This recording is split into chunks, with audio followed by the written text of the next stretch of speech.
இந்த டாக்டர் தம்பதியை பாராட்டி பகிருங்கள். இப்படியும் சில மனிதர்கள் இருக்கிறார்களா என வியக்கும் அளவிற்கு இந்த டாக்டர் தம்பதிகள் செய்திருக்கிறார்கள். பசியோடு இருக்கும் யார் வேண்டுமானாலும் அந்த வீட்டிற்குள் சென்று சாப்பிடலாம். தேவைப்படும் உடைகளை எடுத்து அணிந்து கொள்ளலாம். அதற்கு ஏற்ற அனைத்து வசதிகளையும் செய்து உள்ளது பற்றி டாக்டர் சூரிய பிரகாஷ் விஞ்சமூரி டாக்டர் காமேஸ்வரி தம்பதிகள் பேசியதாவது: ஒரு நாள் காலை 11:30 மணி இருக்கும். பசியோடு ஒருவர் எங்கள் வீட்டிற்கு வந்தார். உணவு சமைத்து பரிமாறினோம். வேக வேகமாக அந்த உணவை எடுத்து வாயில் போட்டு தட்டில் இருந்தவற்றை ஒரு சில நிமிடங்களில் காலி செய்து விட்டார். அவர் கண்களில் இருந்து கண்ணீர் வந்தது.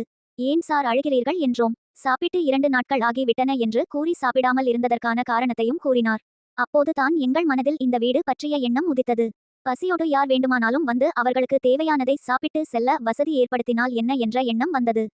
அதுபோல தேவைப்படுபவர்கள் எத்தனை நாட்கள் வேண்டுமானாலும் தங்கியிருந்து சாப்பிடவும் செய்யலாம் என நினைத்து 2006 தெலுங்கானா மாநிலம் ஐதராபாத் கொத்தப்பேட்டையில் இந்த வீட்டை உருவாக்கினோம். இங்கிருக்கும் சமையல் பொருட்களை பயன்படுத்தி சமைத்து யார் வேண்டுமானாலும் சாப்பிடலாம். தயாராக வைத்திருக்கும் சாப்பாட்டை எடுத்து எத்தனை நாட்கள் வேண்டுமானாலும் சாப்பிடலாம். அது மட்டுமின்றி இங்கு இருக்கும் உடைகளையும் எடுத்து அணிந்து கொள்ளலாம். இந்த இல்லத்தின் பெயர் அந்தரி இல்லு. காலை 5 மணியிலிருந்து நள்ளிரவு நண்பகல் 12 மணி வரை இல்லம் திறந்திருக்கும்.